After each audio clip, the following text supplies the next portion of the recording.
The sport of harness racing is built on hopes and dreams. People buy and sell horses daily in search of that 1 in a million horse that will change their lives. In 2019, Don Beatson purchased a pacing filly that he simply hoped would be a good racehorse. But we now know she's turned out to be so much more. Will her Cinderella story continue? We'll find out tonight on another edition of COSA-TV.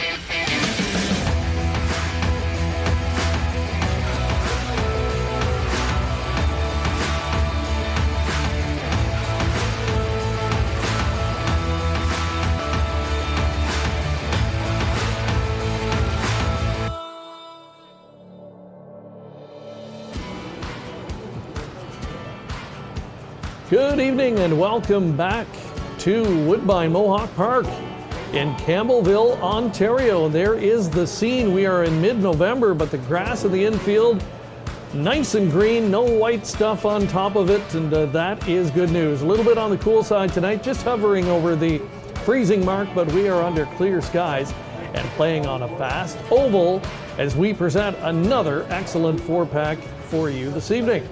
Hello again, everybody, and welcome back trackside here at Woodbine Mohawk Park. Greg Blanchard and Mark McKelvey. It seems like it's been a long time. The last time we were here, of course, that tremendous Super Final program. And it's great to be back, Mark, and this will mark the final stakes events of the season here. That is the case. It's the SBOA Stakes, a race that traditionally is held during the month of May, but of course we were going through the COVID-19 shutdown. Live racing didn't resume until the start of June, so a race that was supposed to kick off the stakes calendar gets moved to mid-November, and it's actually going to wrap up our 2020 stakes season here at Mohawk Park. Hey, it's just par for the course, and no pun intended, because you know, the Masters is on this weekend too, and it's really strange to be watching that, but kind of fun on the other hand. And hey, it's the same thing tonight. We're fortunate in a sense to have a couple of really good-looking stakes races tonight as we are deep into the racing season.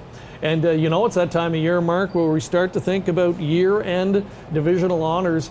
And here in Canada, I think it's going to be quite a horse race when you talk overall horse of the year. And that is the subject of our poll question for you this evening. And we're not going to give you any multiple choice here. We're not going to try and sway you. We simply want to know, if voting were to start right now, who would you pick as Canada's horse of the year? And I'll ask you that question, Mark. I think it's a real toss-up at this point. I do too. I really have a tough time coming up with my selection. I mean, I'm lucky to have a vote for the O'Brien Awards, and some years it is pretty clear-cut. You do have a good idea of who you're going to give that horse of the year vote to. I'm not so sure that is the case, and you know, we think back to the Super Finals. There were some big performances on that night. This is one of those years. It has just been crazy from start to finish, so I wouldn't be surprised to see some interesting results at this year's O'Brien Awards, which of course are going to be done a little differently than in past years. Absolutely. Going to be happening virtually in a couple of months, and who knows, we'll likely see a couple of O'Brien Award winners competing tonight on the program somewhere along the way. And again, have your say tonight. We want to hear from you. Let us know wherever you are tuning in tonight. Leave your comments for us. Everyone who does so, you're automatically entered for that grand prize draw. Now, we're not going to be announcing it tonight. We thought we were, because we thought this would be our final show of the season. That's not the case. We've got a bonus program coming up at season's end, and we're going to tell you about that a little bit later, and that's when we'll also announce the winner of our Urban e-bike. And a big thank you again to hoofbid.com. They've been a wonderful partner of ours all season long in supplying our grand prize, which will be coming up on that show in late December. And again, details to come later on during the show. We're going to welcome in now the other member of our broadcast team joining us tonight, Greg Gangle. Greg, what have you got coming up for us this evening?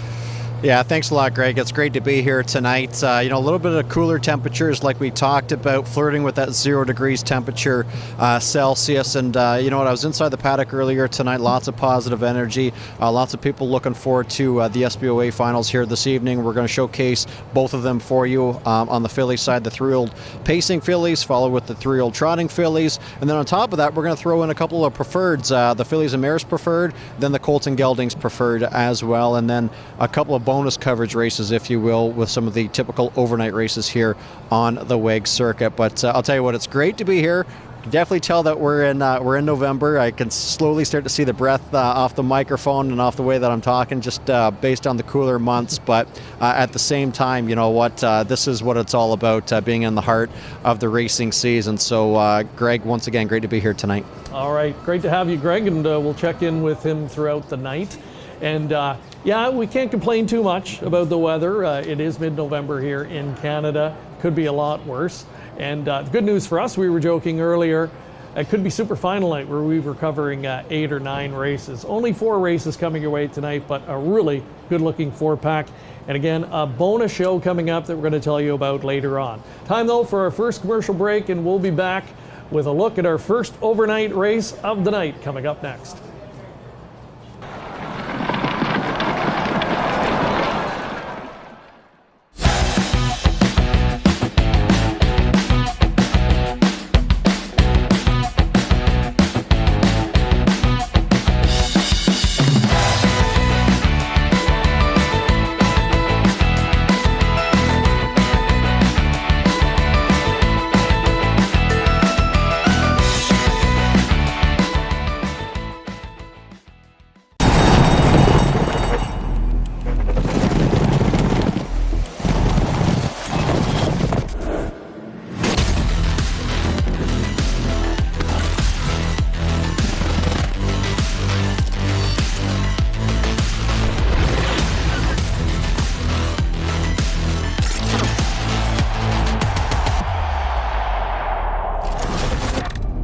Dark Horse. Download the app today.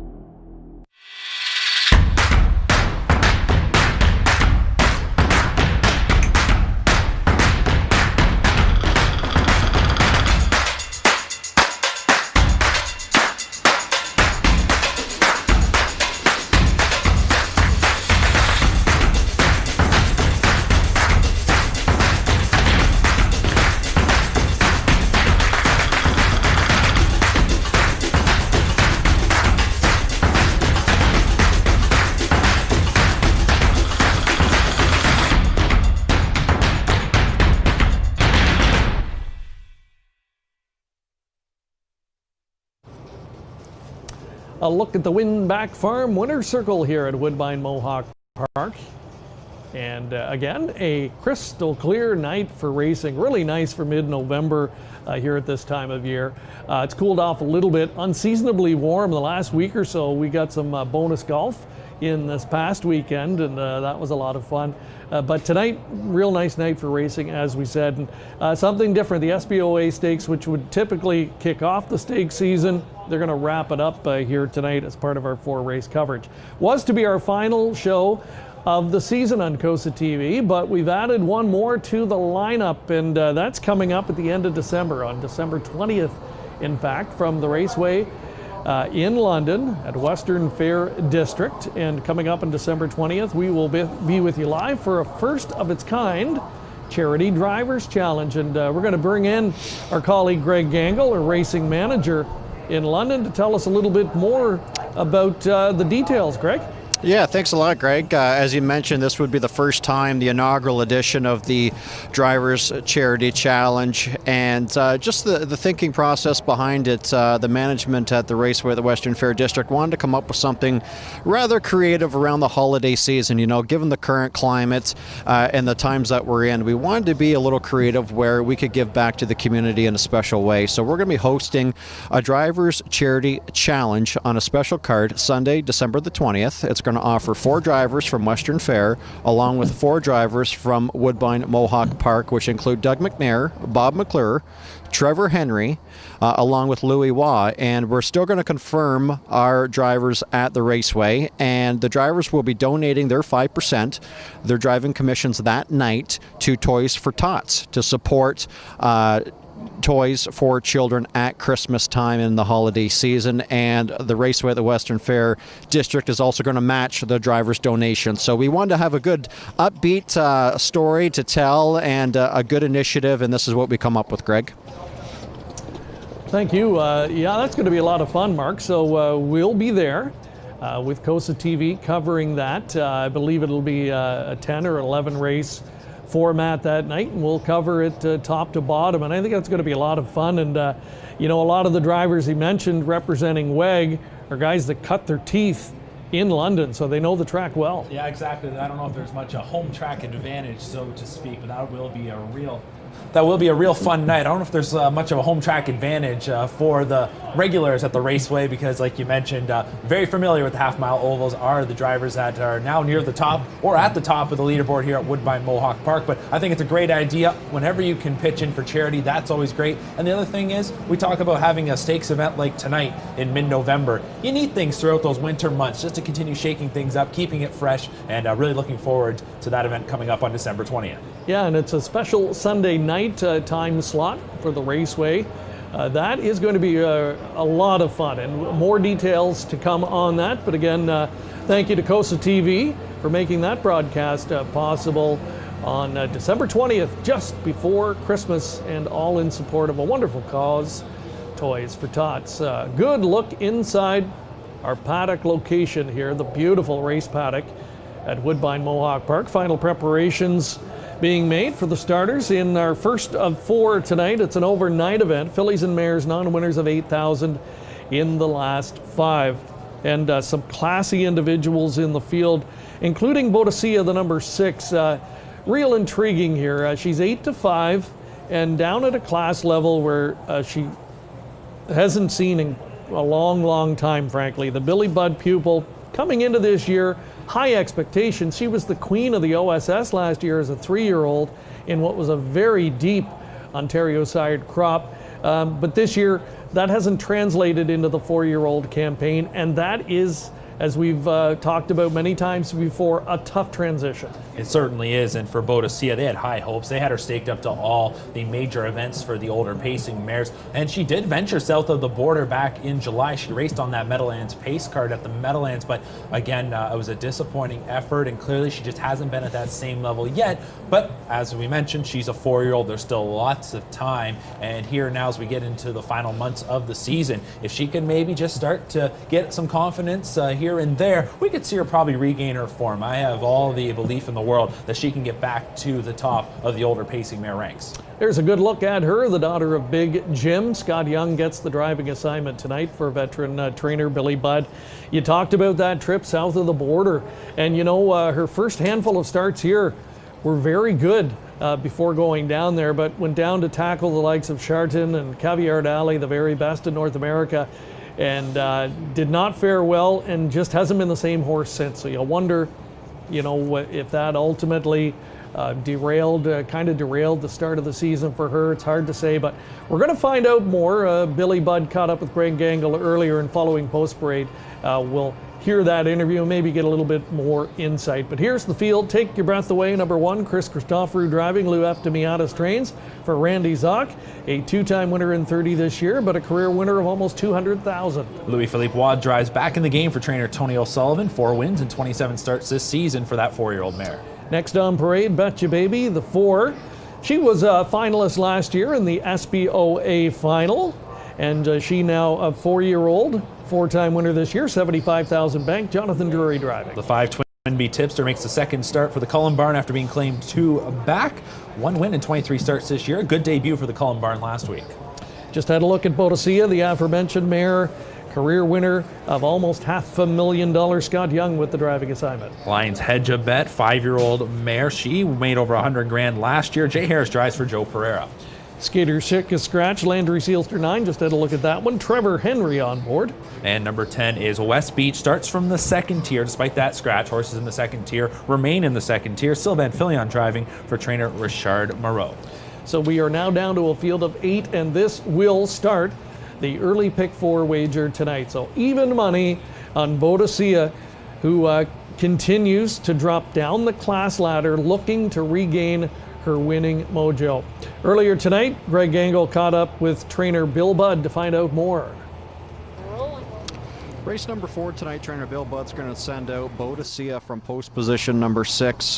Bill, last year the filly was terrific with earnings over $400,000. What's been the story with her so far this season? Well, we brought her back. She was good, and then we sent her to the Meadowlands, and she was no good in the series. We brought her home, and she had been no good for a long time, and then she had some lameness issues, and hopefully now we got her, so she should be good tonight. What kind of week did she have coming in?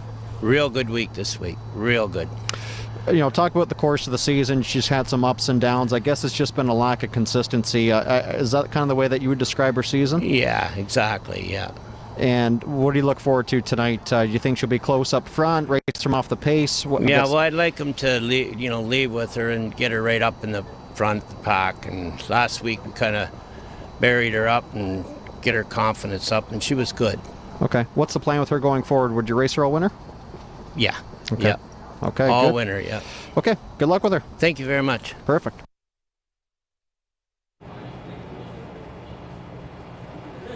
All right, Bill Budd catching up with Greg Angle earlier. So he mentioned the trip to the Meadowlands as well. And, you know, for whatever reason, it looks like she just didn't handle that trip well and has not been quite as good. But some bright spots here and there recently, or some signs of life, which is encouraging. And, you know, the public thinks tonight's the night where she'll show up with her best. She's 4 to 5 on the board. Yeah, and she just was the standout. Despite the 2 scratches, she was going to be the horse taking all the attention in this 4th race, which I thought for those that were playing the early pick 5 races 1 through 5 and those playing the early pick 4 races 4 through 7, and of course we are covering all 4 of those races, she seemed like a standout if you didn't want to have to go too expensive with your ticket. But interesting to hear Bill Budd mention expect to see an aggressive approach here tonight. Scott Young does the driving, and remember last season Jonathan Drury drove her for most of her starts, and it seemed every week it was to the front and just continue to chip away, just continue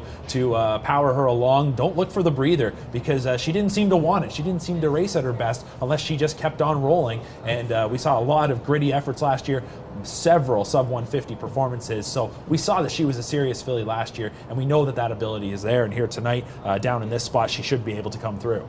Yeah, it's funny. She dominated the OSS last season. So when looking back at the results today, you would fully have expected that she would have been a finalist last year in the SBOA. Interesting, she didn't make the final. She was 6th in the elimination, so she got better as the season wore on.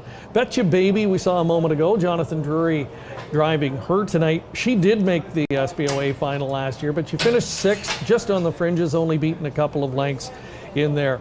Interesting horse here as well to me is Lions Hedgebet, Mark. She resurfaced here in Ontario on September 21st of last year at non-winners of 15,000, and she was a long shot that night, and she went out and she fired home in 26 seconds and won in sub 150 time.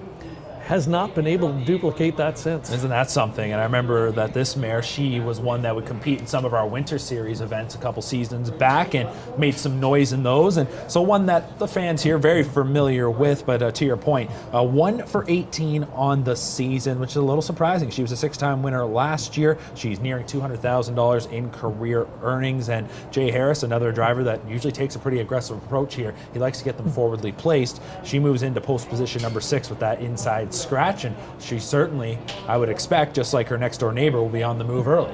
All right, well, this starts the early pick 4, as we mentioned. Interesting, it's a field of 8, 4 to 5 on Boadicea. Quickly put your handicapping hat on, Mark.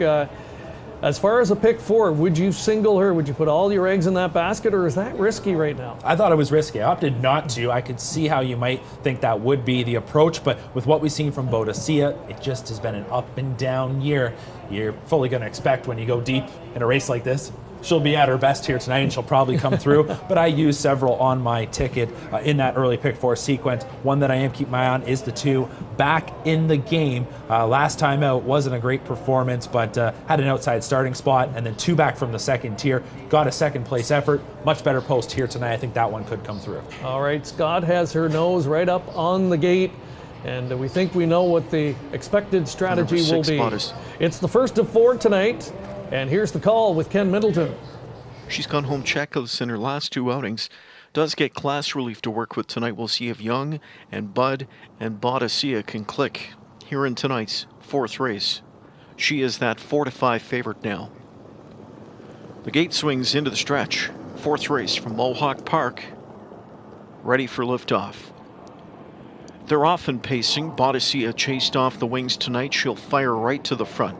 Coming away second at the inside is Back in the Game. Third to the outside, Betcha Baby, and she'll march on. Backed off fourth, Take Your Breath Away.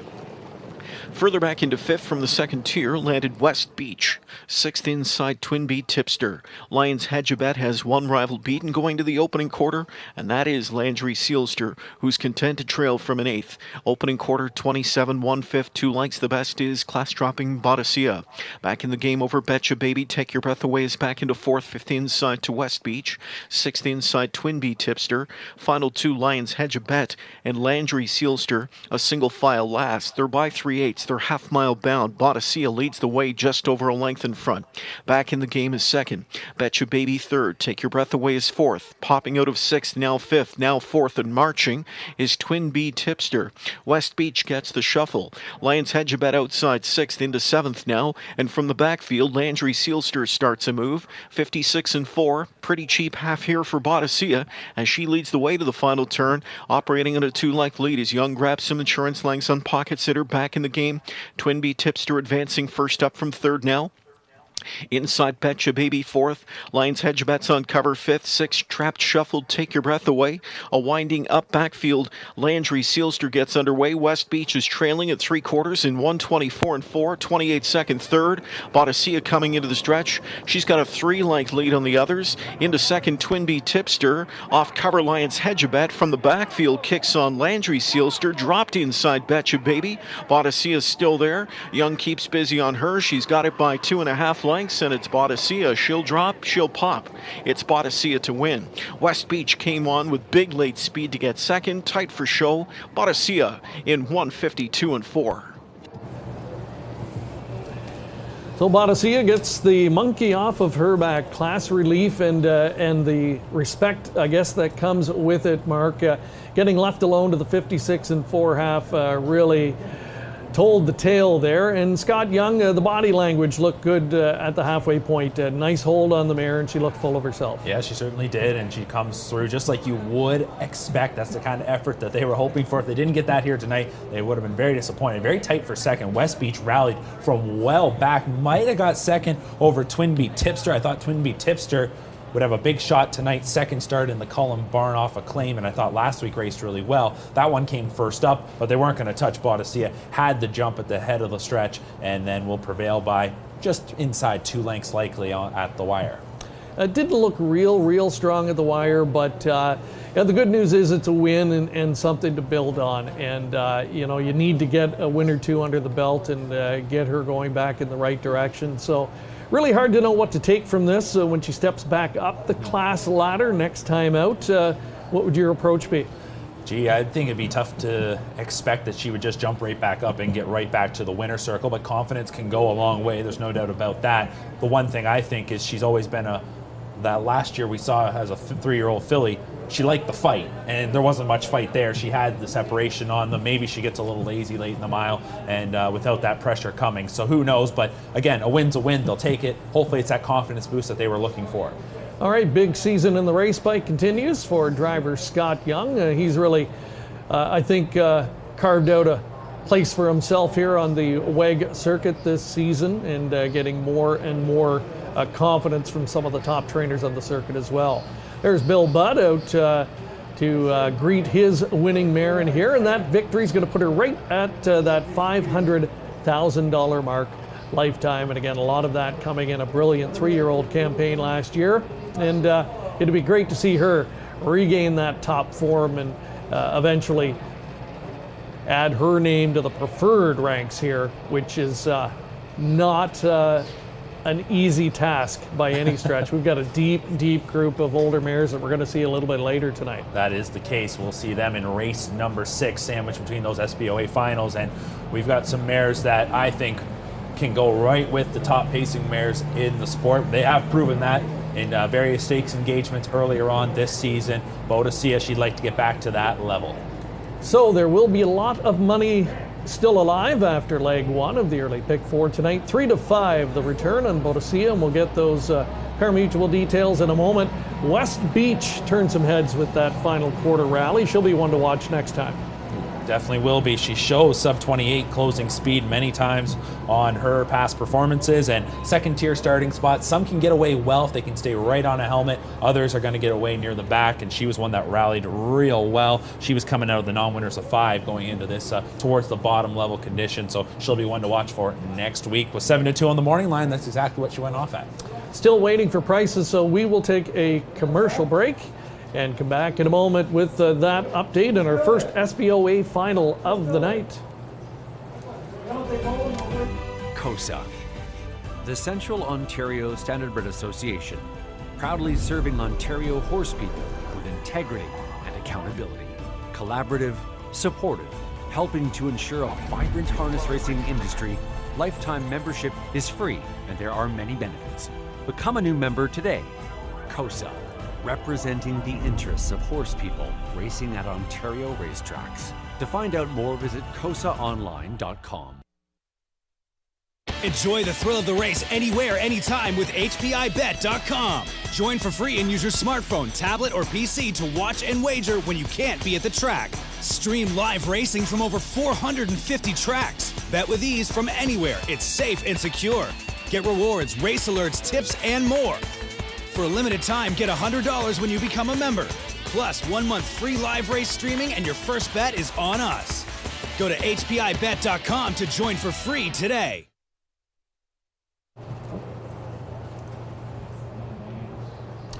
And welcome back. The first of 4 in the books tonight from Woodbine Mohawk Park, and there are the pari-mutuel returns. A popular winner, Boadicea, gets the monkey off of her back. It's been a bit of a winless skid, but the Big Jim pacing mare scores $3.30 the win ticket to return.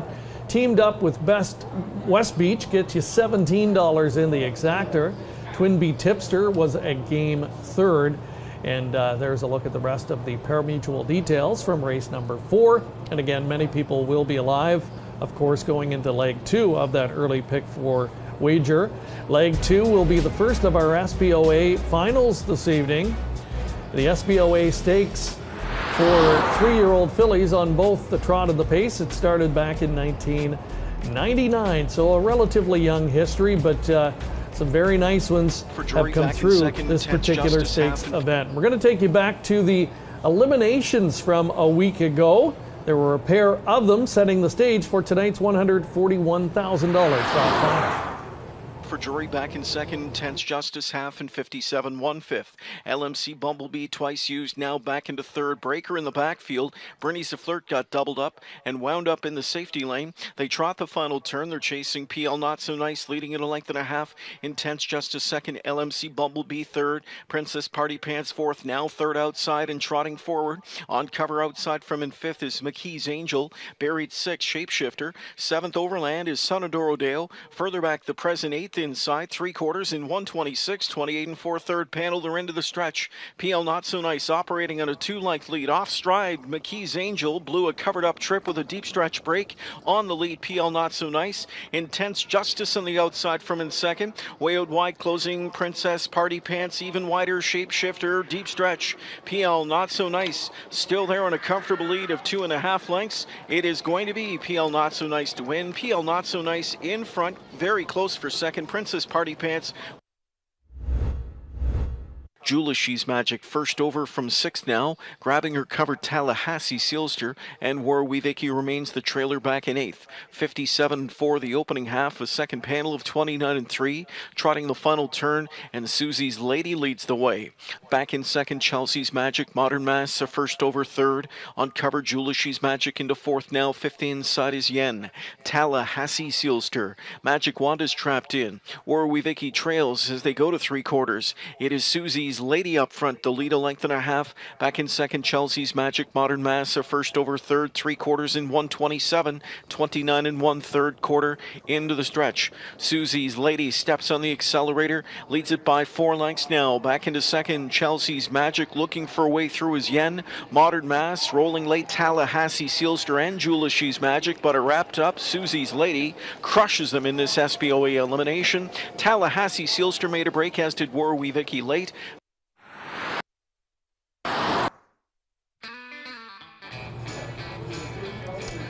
So that was a look back at the eliminations from a week ago. Two impressive winners. We just saw Susie's Lady in elimination number 2 completely wrapped up while winning by more than 4 lengths. Does that resounding victory mean she'll be a heavy favorite tonight? I'm not so sure she'll be a heavy favorite. I think she will go off as the favorite. It was a real strong performance, and she has, for the most part, been very good, very consistent. A couple blips on the radar, but not very many. When she's on her game, she's real tough to compete with. And Susie's Lady and PL Not So Nice, the elimination winners, obviously getting the luxury to choose their post positions for the final, and they'll go from post 4 and 5. Of course, PL Not So Nice, though, she really made a statement earlier this year, Greg, at Rideau Carleton when she won a gold event in 152 and 4. That was not just a track record for 3-year-old fillies. That was the all-time track record for a trotter, and that mark is 2 seconds faster than everybody else in the field at least. So PL Not So Nice, when she's on her game as well, she is a high-speed filly, and it should be a real good matchup in our first of 2 SBOA finals. Yeah, exactly. And, you know, her win time was pretty much equal to Susie's Lady last week as well. Sonadora Deo post 2 tonight for that one, rallied from 9th to 3rd. And in terms of ones that were closing and really caught my eye, she fit the bill. Yeah, she did. She rallied real well. She was a $100,000 yearling purchase. They had high hopes, did the Determination Blay and McClure team. I remember Bob McClure telling me earlier in the season, he thought she can really start to put it all together. She can compete at a high level. They stuck for the most part to the grassroots. And while she actually competed in that final and just missed a victory, now she jumps up here in this SBOA final in a race that actually only has 4 horses competing in it that come out of the super final. So it is quite the mixed match of 3-year-old trotting fillies here in Ontario. Shapeshifters in the field. She was part of that dead heat on super final night. We remember that well.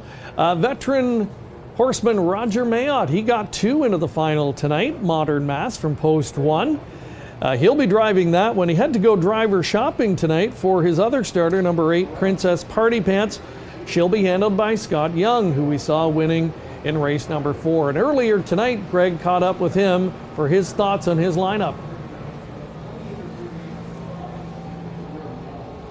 Start off with the 3-year-old trotting fillies. Scott, Princess Party Pants for trainer Roger Mayotte. This is a drive you're going to pick up for the first time. You never sat behind this daughter of Muscle Mass. What can you tell us about her? You're right. I've never sat behind her before. I've obviously watched her race lots, and you know, she looks like she's a really nice filly. You know, she shows a bunch of 54, 55 miles and gets home pretty strong. So, you know, outside post, just kind of looking for some speed to chase, and you know, I'm expecting a pretty good performance from her. It seems like a wide open tilt coming in. I know Susie Kerwood's filly, Susie's Lady, it probably would be the post time favorite, but at this point on paper, it looks like anybody's race. Yeah, I honestly think it's going to come down to trip. You know, if there's some hot fractions up front, it'll be for a closer. If they get a nice middle half, it'll be all front end. So it'll be kind of a game time decision. Rose Run Vantage in the other final, I should say, for the SBOA, the pacing side. You know, you hacked it all out last week. She finished 3rd. She raced very good, timed in 51 and change. Yeah, no, she was actually awesome last week. She the week before, if I had split them, she would have won, and she was 6th, compete a length. And last week, actually, she kind of got away on me on the lead. She, I actually didn't think I was quite going as much as I was. She was kind of freewheeling up there by herself, and she just got picked up late. But I'm following Laura's Love, so you know, that filly's been the best all year. So I'll just try and stay as close to her as I can. I was going to say, when the draw came out, were you satisfied with post 10? I'd always like to be on the gate because you know she does have gate speed, but I take the 10 over the 9 though. Okay, good luck. Thank you very much.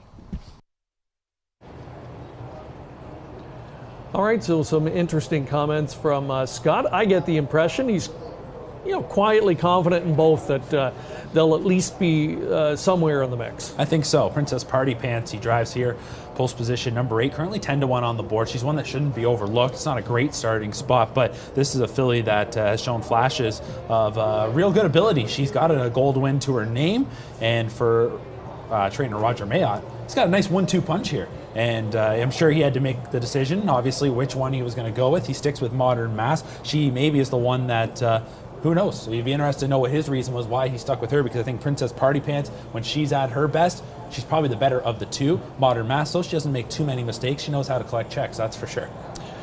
And, you know, that's been Roger Mayotte's forte. When you look back in his career, you know, a guy that never really trained like a big stable in terms of lots, you know, high numbers, but quality all the time.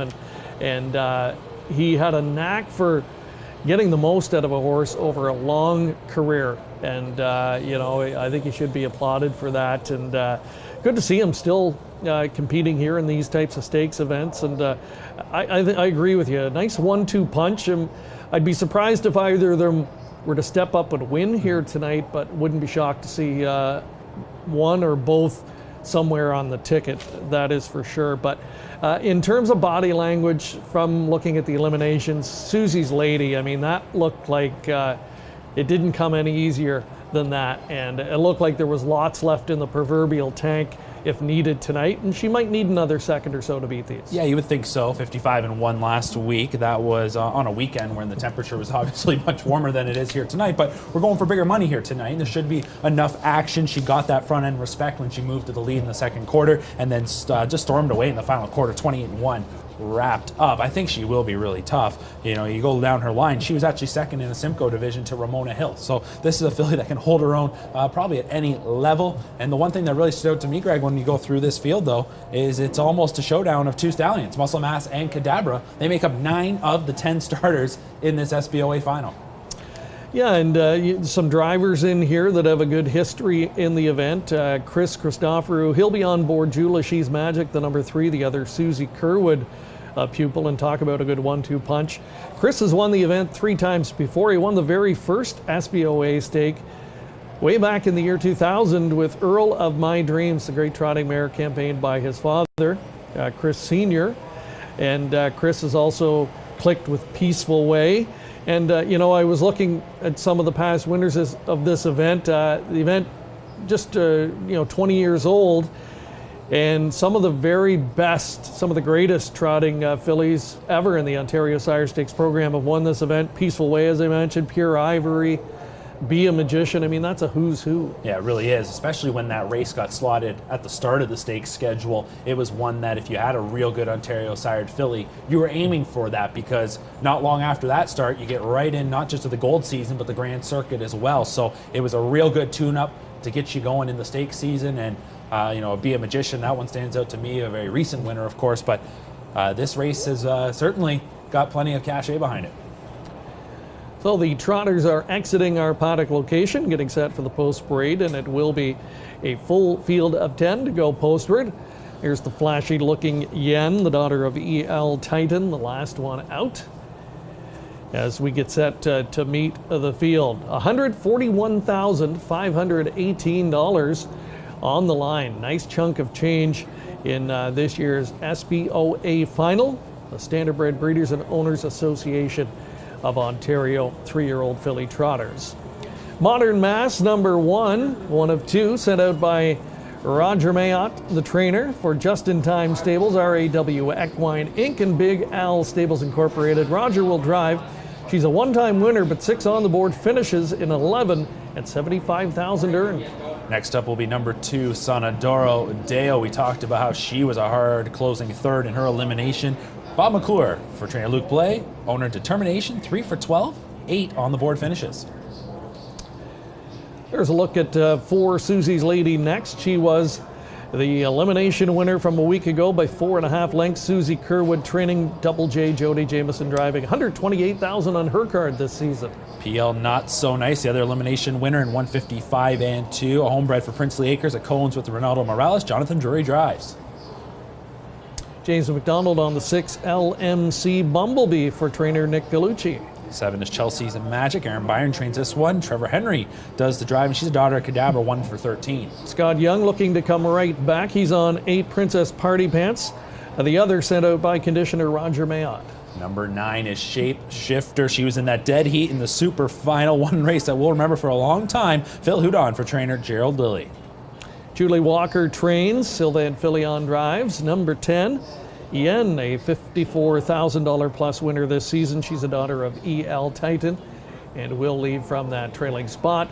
And late for parade is Julie She's Magic. There's a look at her. Chris Christoforou, as mentioned, a 3-time winner of the SBOA for the filly trotters, looking to make it a 4th tonight. And she is at 50-1 in contrast with her stablemate, Susie's Lady, who's 5-2. Sonadoro Deo, 7-5, 3rd in the elimination a week ago, but a hard-charging third, Mark. But are you surprised to see these odds? I am surprised, no doubt about it. I know she raced really well in her elimination. We talked about 28-2 home, a good middle half. She went at 27-4 third quarter, and of course, with an outside starting spot, gets away at the back. It was going to be about how she finished up. It was real good, but this is also a filly that we talked about was in the grassroots most of the season. So again, she's taken on some that have been at the OSS Gold level. I don't know if she's proven at that level yet, but she's getting a lot of support. All right, let's head out to the paddock location and bring in Greg Gangle. And Greg, your thoughts from your vantage point. Who's catching your eye out there? Yeah, you know what, Greg? Just looking at the odds board right now, 3-2 on Sonadora Deo for Luke Blay and Bob McClure. I just think that the horse is overpriced right now, this daughter of Cadabra. However, a game effort last week, an outside post, went to the back, rallied very strong, and surprisingly, she right now is your current favorite right now at 8-5. I would have thought Susie's Lady would have been based on pretty much that gate to wire score from 1 week ago. A horse that's catching my eye and a horse that's going to offer some value right now from outside post 8, Princess Party Pants. Scott Young picks up what I would call a very live catch drive for conditioner Roger Mayotte. Earlier on the show, and you and Mark were talking about how Mayotte, as a conditioner, just seems to make his horses last throughout the years. And this is the first time a driver a driver other than himself is going to be driving Princess Party Pants. And just talking with Scott Young off camera prior to when we did the interview, he was, cautiously optimistic with this daughter of Muscle Mass. I think you're going to see her forwardly placed. I wouldn't be surprised to see her get a big chunk of it here tonight. Just looking at the body language of her, it's exactly what you want to see. She's calm, cool, and collected. She's not worked up. She seems to be quite professional. That's where my money would be if you're looking for a bit of an upset. The 8-horse Princess Party Pants, Greg.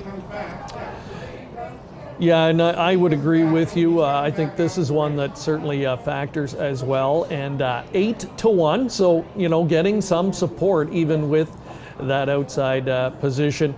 And we mentioned Roger Mayotte's got a couple of good ones on his hands here. And fillies that, they'll probably be around for a couple of more seasons and they'll become regular names on the circuit. And before you know it, they'll retire with $500,000 on their card and be nice broodmares. And that's really what the genesis of the SBOA stakes were about, Mark. Some trainers in the province felt there was a little bit of a void for fillies, especially.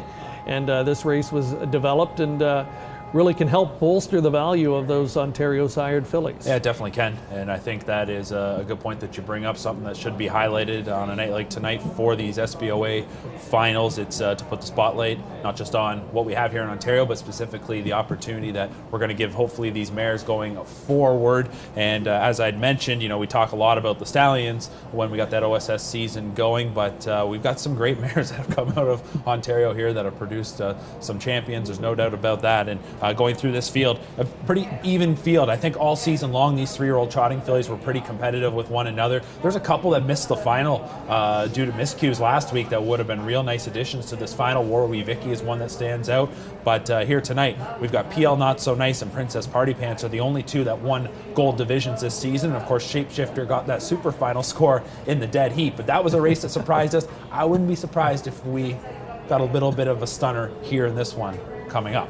Yeah, that wasn't that long ago here, Mark, and that was a crazy race. Very nearly a triple dead heat, if you remember back. Shapeshifter, and there was 3 of them across the track at the wire that night. Magic Cape was the one that dead heated with her. Royalty Deal, we thought at one point, may have won it, lost by about 1/2 inch. So could Shapeshifter play Giant Killer again tonight? Post 9 and totally overlooked at 25-1. Who knows? And that's what it's all about. That's why we race them. And we're getting set to go. And the public having a tough time separating the number 2, Sonadora Deo, and 4, Susie's Lady on the tote board right now. Not far off at 3-1, number 5, PL Not So Nice. Starting gate rolling, the first of our 2 SBOA finals tonight. 3-year-old filly trotters lining up. Here's Ken with the description. 8 now, full field of 10. It's the SBOA stake final. 2-1 in current favorite, number 2, Sonadoro Deo. Also 2-1 on 4, Susie's Lady. Those two get the bulk of the betting support. One was an elimination winner a week ago. The other, Sonadoro Deo, right now the 2-1 favorite, finished 3rd. PL Not So Nice, one of the other elim winners from a week ago, sitting at 5-2. She's in the same ballpark and now down to 2-1. Pretty wide open fifth race, says the betting public. Enjoy it. The SBOA final next.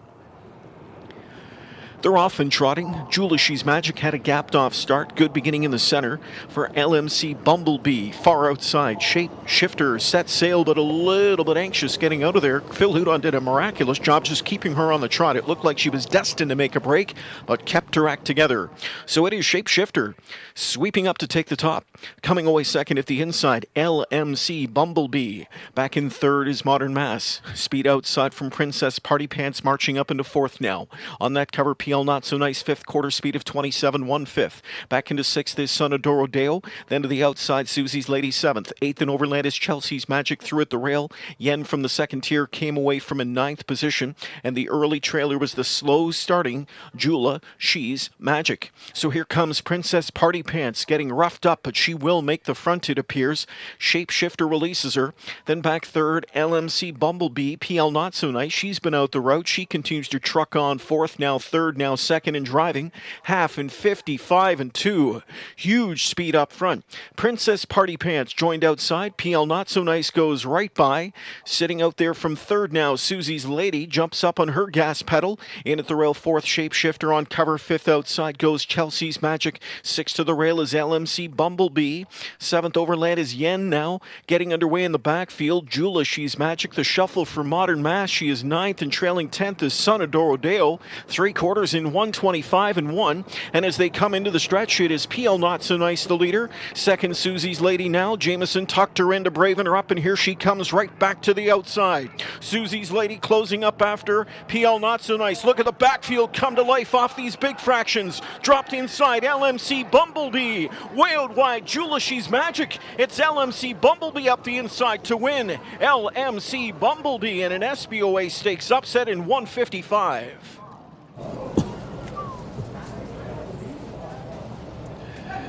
Wow, what a barn burner. Very entertaining SBOA final. You called it, Mark, just before the race went. You thought, there's a chance at an upset here, and LMC Bumblebee is the one that does it. The Muscle Mass filly had to do lots of stick handling late. Compliments of James McDonald, but he finds the seam.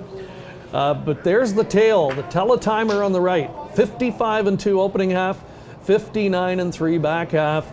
Anybody could win it turning for home. That was exactly it. You knew when Princess Party Pants led by that half in 55 and 2, it was probably going to be game over for her. But you still thought that those horses that were getting all the attention on the board would be able to continue to go on. But right there, you see LMC Bumblebee dips to the rail. I'm not even sure where she exactly came from. She was in the mix early. You see her in the center there. But PL Not So Nice and Susie's Lady, those were the two you would have thought would probably just scoot away, and they would have to decide it. They don't have a whole lot left in the tank here deep in the stretch, and they're going to end up having to settle for 4th and 5th as it's LMC Bumblebee up the rail. She's Magic, the only horse in the field without a win on the season. She didn't even have a second place finish on the season. She's going to finish second at very big odds. Yeah, I thought she would win it simply based on the momentum, but there it is, LMC Bumblebee scooting up the inside to win it. Kind of reminds me a little bit of this year's Canadian Trotting Classic, where we had the winner shooting up the inside in much tighter quarters than that, but nonetheless. What about the contraption there that this horse has on there? It caught my eye before the race, and I don't know if I've seen that before. I'm not quite sure what you'd even would call that. It goes with the overcheck, I guess. Yeah. Interesting, nonetheless. A pull hood? It works. I know that. All right. Anyone watching in tonight can give us a little bit of the lowdown on that. But whatever it is, yeah, it works. And James McDonald, nice job. He had to find he had to do a lot of stick handling in the home stretch to find that seam along the inside. And full marks, though, to the filly to be able to do that, right? To be able to go right, left, and then keep your momentum while trying to go up through in a tight spot. That's exactly what you mentioned, why it looked like She's Magic would just continue to go on, because she's got that momentum off cover out in the center of the track. She's just got one path to the finish line, that's straight ahead, whereas LMC Bumblebee really had to stop up a couple times, and then get into full flight up the rail, and there was enough racetrack left for her to come through with the win. She's been racing really well over the last few months. A couple wins in non-winners of 2 action. She was 5th in her elimination. They probably were a little disappointed with that effort, considering the trip that she got. So maybe we'll get some insight in the post-race interview, because again, she was one that would have had my attention last week, but off her effort in that 5th place, she was going to be overlooked a little bit, and she goes off at 9-1. Check out those prices: 60-1 on Jula She's Magic and 50-1 on Yen. Nice win for young trainer Nick Gallucci as well, and nice for Loredana and Frank Cirillo of Kleinberg. Frank's been in the game a long time and has had a fair amount of success here in Ontario, and that's a nice win for him. And he's got a good-looking filly. She's got a beautiful gait to her. When you saw her shake loose on the inside, there really was no doubt about the winner from that point on, and adds a 4th win to her docket this season. And that purse check's going to put her well over $100,000 in seasonal earnings as well. We've got the prices coming up in a moment, and in the meantime, James McDonald is standing by, and we're going to send it over for some winning words.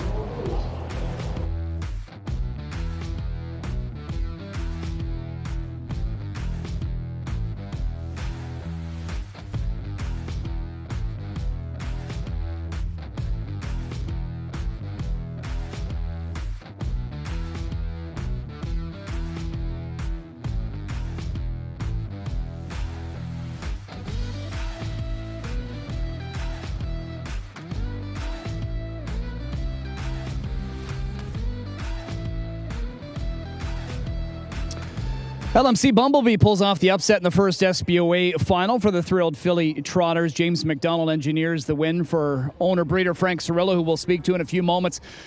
James, it's a different trip than she's been accustomed to racing with lately, but man, oh man, was she ever live. Maybe just take me through from your vantage point, off the 3/4 where you were sitting. I was in an awful spot with nowhere to go, and they kind of hooked wheels a little bit for a second in front of me, and then I kind of got a seam to get out, and at the top of the stretch I was just dying for some daylight because I had all kinds of trot. So all the credit goes to Nick. He did a great job. He made a few changes, and she was much better tonight. As you know, up the inside, sometimes a little harder to kind of gain that momentum as it is on the outer part of the track. But when did you think you've got this? Well, I wasn't really sure if anyone was coming on the outside, but as soon as I dove to the inside, she was trotting so hard. I knew I had the ones in front of me. It was just, it's so tight quarters, you can't really tell what's coming on the outside. But as soon as she got rolling, I looked right. So it was just before the wire, I guess you could say. I probably knew. The SBOA usually starts our stake season. This year it's wrapping it. You've got another Canadian Pacing Derby and some other wins this year. Maybe just assess your stake season overall. Yeah, I'm happy. Another good year. We had the shutdown there, and so to even come back to the last couple of years' earnings is a good thing. So it's been a successful summer, and I had won a couple big ones and keep chipping away here, and hopefully have a good end of the season. Nice job, James. Thank you. All right, Frank, we'll bring you on here, and LMC Bumblebee. How much more special is this as it's a homebred, obviously, for you? Well, actually, when we were training her down, we thought she was the best trotting filly we've ever owned. She got 2 surgeries last year. She had 2 surgeries this year after the first gold, and we never thought she'd make it back, but Gallucci did just an amazing job bringing her back. So, yeah, it's unbelievable to actually be standing here right now. What was going through your mind off the last turn? I was screaming everything possible. I knew she was loaded, just nowhere to go. And when James finally found some room, I think everybody in the racetrack heard me screaming down the lane. It's excited, a great night. Excited about the prospect of her, joining the age ranks next year? Well, she's actually still eligible for the Harvest Series that starts next week. Okay. So she made absolutely no money up front with the surgeries. So we got 3 more races, and then after that we'll decide if we're going to go to the breeding shed or we're going to bring her back as a 4-year-old. She just has so much potential, and she's such a great trotter that it's going to be a tough decision Nick's going to have to make with Laurie and myself. Yeah, special win for you and your daughter, Laurie, who I know she wanted to be here. But congratulations. Enjoy the win. Thank you very much. I appreciate it. All right, there's LMC Bumblebee, Frank Cirillo, and Laurie Cirillo for Nick Gallucci, James McDonald in the first SBOA Stakes Final. That's great. Great to see. Good story. The father-daughter combination and the ownership there, and good to hear that she'll likely be back because I agree. I mean, I think this is a filly we haven't seen the very best of yet, and there's a ton of potential there. But tonight, you get rewarded with $20 in the nose, and again, a recap of the prices. How about a 20-cent superfecta worth more than $10,000? Cha-ching, as Gary Guy would say. And congratulations if you're able to hit that. Congratulations winning driver James McDonald as well. The king of the mic'd up segment here. Getting it done, and maybe we'll see a little bit more of him tonight. We've got 2 more left to go. Let's take a commercial break and be back with the fillies and mares preferred next here on COSA-TV.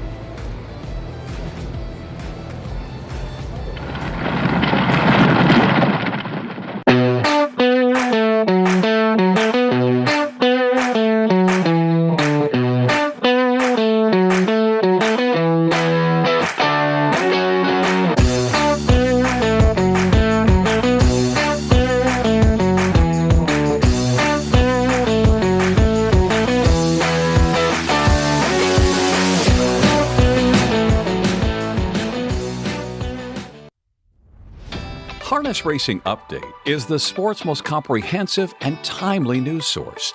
HRU covers the sport from all angles with news, features, photography, opinion, and analysis of racing. Also, HRU covers breeding and sales, as well as industry stories you need to know.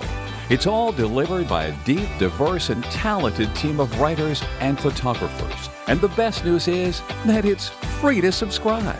Subscribe to HRU today for free at harnessracingupdate.com and see what everyone is talking about.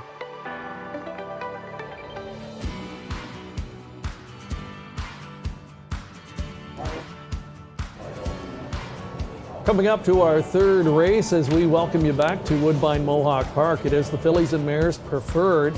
Excellent field of 8. It's a preferred handicap. So some of the horses here have been assigned outside post positions in this outstanding field of 8, which includes Kendall Sealster. She's a millionaire performer, the daughter of Shadow Play, post 6 for her. Jody Jameson driving, 6-time winner this season. So much more to the outside of the gate is one that we're going to talk a little bit more about as well. So welcome to our coverage tonight, wherever you are watching. We'd love to hear from you. Again, leave us a comment. Maybe we'll bring up, while we have a moment, that poll question from earlier tonight. Getting late into the season, so we asked you off the top, who do you think would be Canada's Horse of the Year right now? And I think it's a really tough question to answer. You know, horses like Tattoo Artist come to mind. Maybe a So Much More would get consideration. Certainly will be in the talk when it comes to O'Brien Award as Canada's Older Pacing Mare of the Year. No question about that. Let us know. We'd love to hear from you as always. And don't forget, every time you've commented on our shows this season in our poll questions, you've been automatically entered for the draw for that Urban e-bike, compliments of hoofbid.com. And we're going to announce the winner on that final show of the season. We talked about it earlier tonight. We've added one show to the lineup, December 20th, the first ever Holiday Drivers Challenge for Toys for Tots. That'll be December 20th at the Raceway in London. We are going to be providing live coverage that night. We'll announce the winner of this draw coming up on that show. Recently, we took our camera crews for a trip down to the London area to the farm of veteran horseman Don Beatson to find out a little bit more about this Cinderella mare named So Much More. Yeah, hi, I'm Don Beatson. I'm the trainer and the part owner of So Much More. So Much More now takes the lead, less than an eighth of a mile to go. Coming through latest Parisian Blue Chip. She's been in it since the word go. So Much More with the lead coming into deep stretch, and it's So Much More to win again. We thought we were getting, probably like some of the other ones we had bought, a horse that we could just and maybe even do in the stake races. You never know, but that would have been a step up from what we actually thought we were getting, I think. But right away, she showed more. When she first came off the trailer, the truck driver said, "Oh, she's a nice filly. She'll probably do in the grassroots around here." And I said, "Well, we hope she does." And that's about it. But she wasn't big, but other than that, everything was good. The very first race was the grassroots at London. It was like 10 days after we got her landed here. The next race was the grassroots race for the fillies at London. She won that. Yeah, she won that race in 1:54.2, I think, and we were really, our eyes were open after that. We thought, and we did. We tried the Gold Series a couple of times, and that was fine. She worked good, but she didn't have the greatest luck in there, so we decided to stick with the grassroots for that year. And she was, every time in there, she was really good. It's been amazing. She surprises us pretty much every time we race.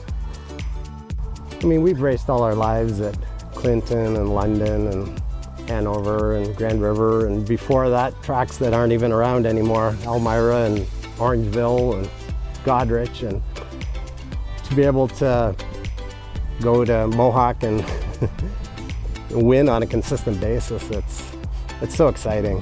I mean, you dream about it. It's been a lot of fun. It's been a heck of a ride for a small grassroots stable like ours, where we're only racing one horse these days. It's really special.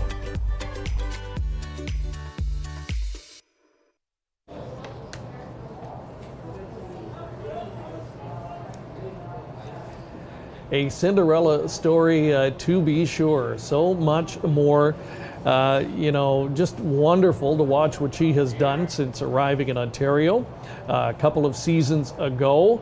The Beatsons, who we heard from, their son Ken and father Don, and their grandson Cole is also part of the ownership of the mare. She was purchased privately from PEI Interests in May of 2019, and since coming to Ontario, she's earned a cool $500,000 for those new connections, and has won this Fillies and Mares Preferred 8 times on this circuit, and the Open Preferred a couple of times where she's beaten the boys, including 2 starts back.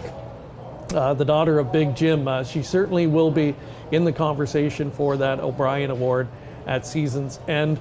Nice to meet Don there. Don had some serious health issues about a year ago, and while he was recuperating, Ken was making the 2-hour drive each way from Orangeville to help Cole, taking care of the mare and keeping her going. So they have just one horse in the barn. They've got the retired monster-in-law who made $500,000 for them in the field there, but she's the only one racing for them right now.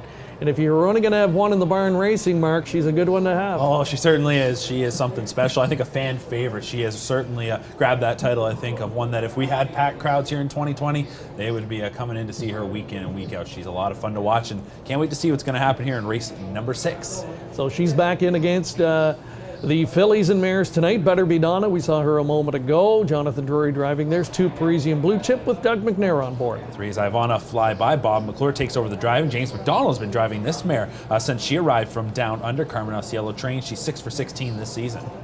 Travis Cullen will handle Born a Dragon. Jody Cullen training, and they share in the ownership as well. She's a daughter of Custard the Dragon. Gia Surreal's the 5. Trevor Henry drives. Gia Surreal gave driver Trevor Henry his 7,000th win just last weekend.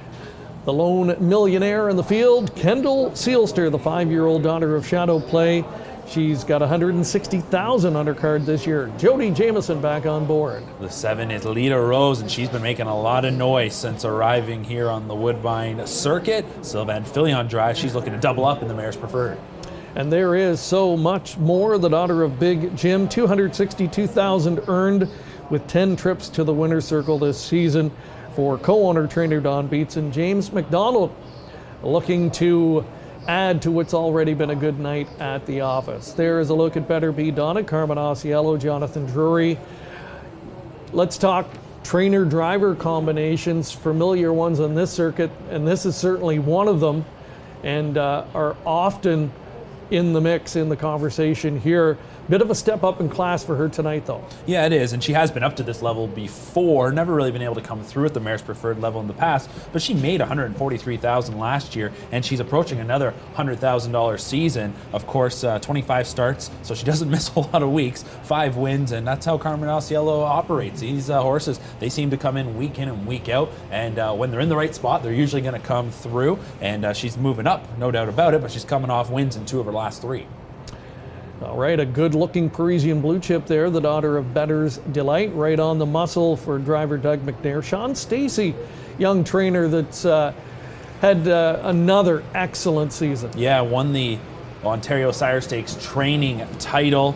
Of course, the Stacey barn, they have had so much success over so many years. His father, Mark, of course, had won that title many times, so now Sean takes over the reins as the head man of the stable, and he gets an OSS title to add to his mantle, so I think it's been a very successful year for the Stacey operation. Greg Angle will bring you in now. Let's go back and talk about so much more. I mean, amazing. Don Beatson purchases her privately from PEI Interests. She showed a lot of potential in Atlantic Canada, but no one could have foreseen what she's gone on to do since arriving in Ontario.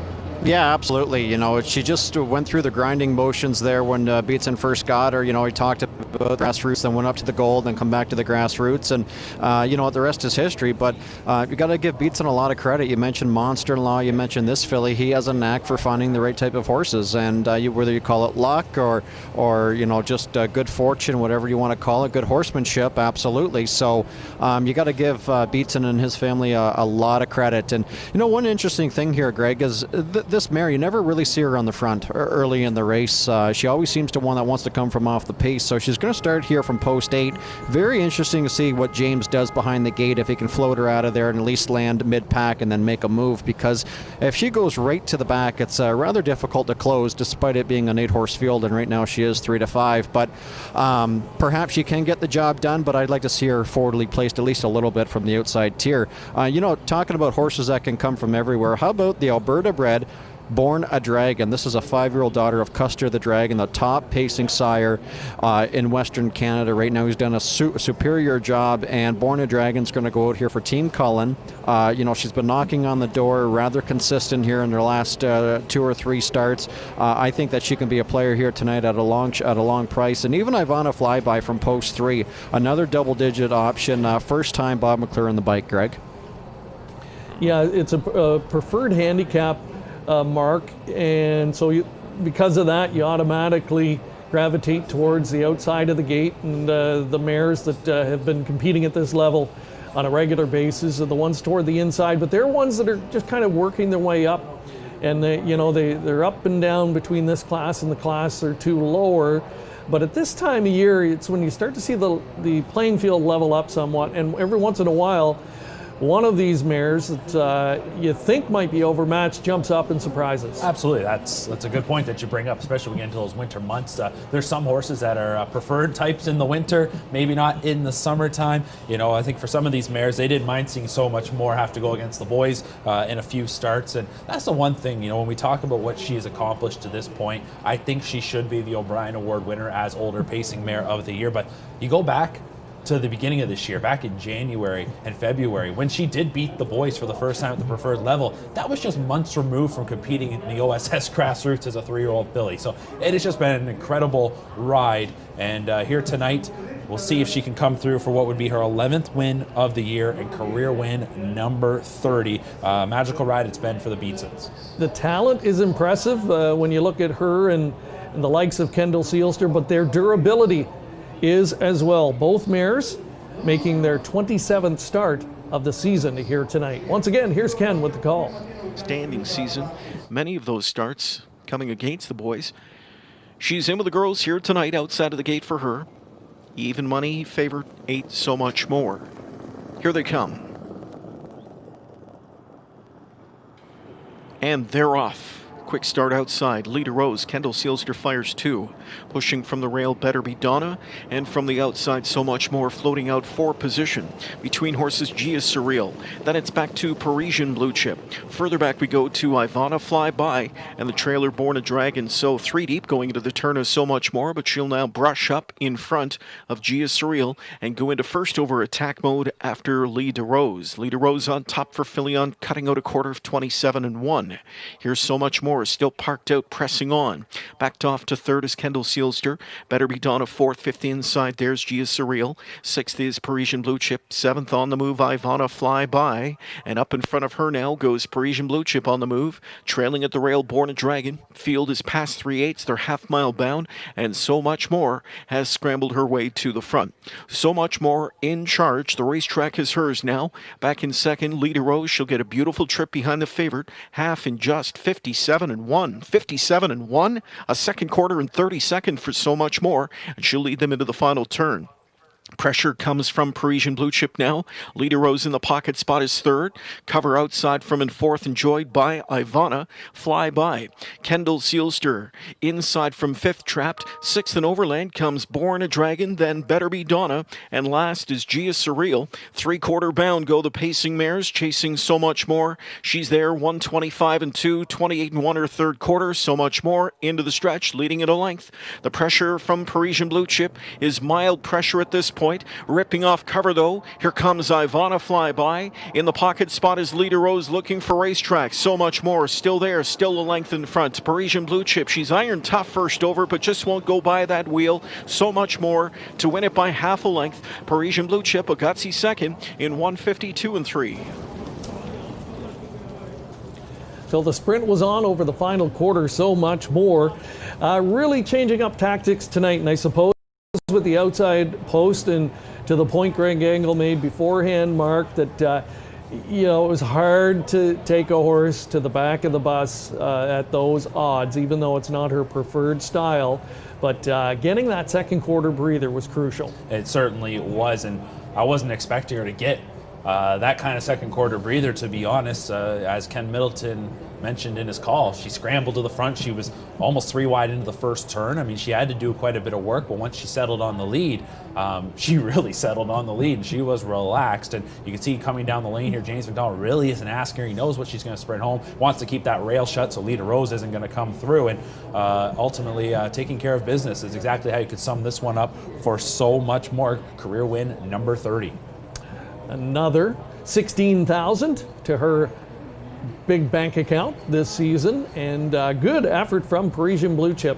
Parked first up through that fast final half, and she hangs in there well, and a mare that continues to improve, and I think you'll see her just fit in and become a regular here at this class level.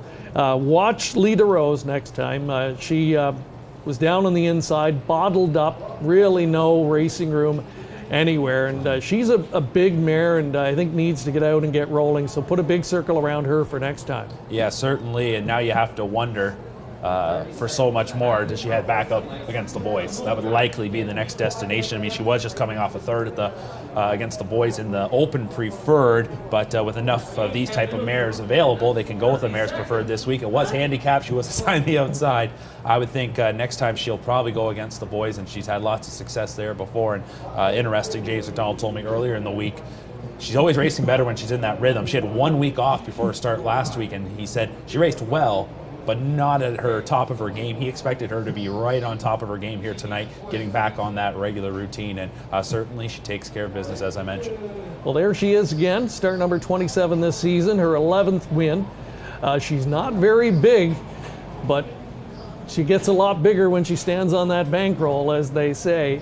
And the daughter of Big Jim, victorious once again, loves to get her picture taken, and she's just a dream horse. In talking to them last week, they said it. She's as low maintenance as you can get around the barn. She takes no work. She's just a pet in the barn, and just come down the highway an hour and a half every week and put another 16,000 in the account. It's almost that easy. It's almost like if only all of us could just go in, punch out, and cash for that much every week. Wouldn't that be something? She takes care of her business, and look at her just walking back to the paddock like nothing even happened. All right. Folks watching in, you can probably hear our teeth chattering a little bit. It's pretty cool sitting outside here tonight, but still, all in all, a nice night weather-wise, considering we're in mid-November. James McDonald, a good night for him, comes right back after winning the SBOA final with so much more. And yeah, it's got to be fun for James coming to the track every week and sitting up behind the likes of a So Much More. $3.80 the win ticket return. Teamed up with Parisian Blue Chip, who was a really gritty second tonight, $20.60. Lead to Rose rounds out the try, and Ivana Flyby completing that superfecta, your 20-cent combination worth $60. So we have 3 down and 1 left to go. The SBOA final for Philly Pacers is coming up when we return.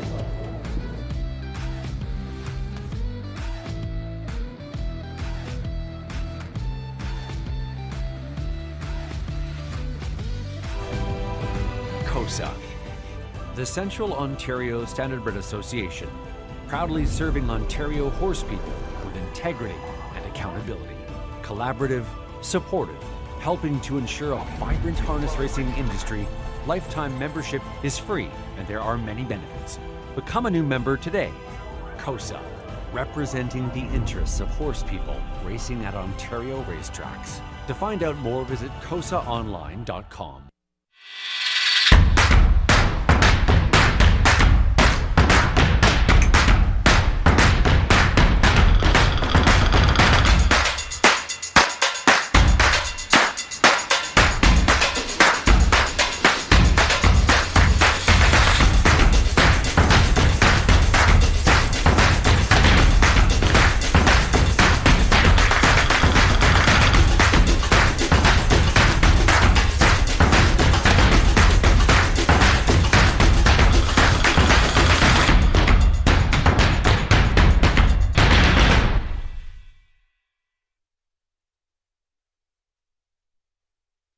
Enjoy the thrill of the race anywhere, anytime with HPIBet.com. Join for free and use your smartphone, tablet, or PC to watch and wager when you can't be at the track.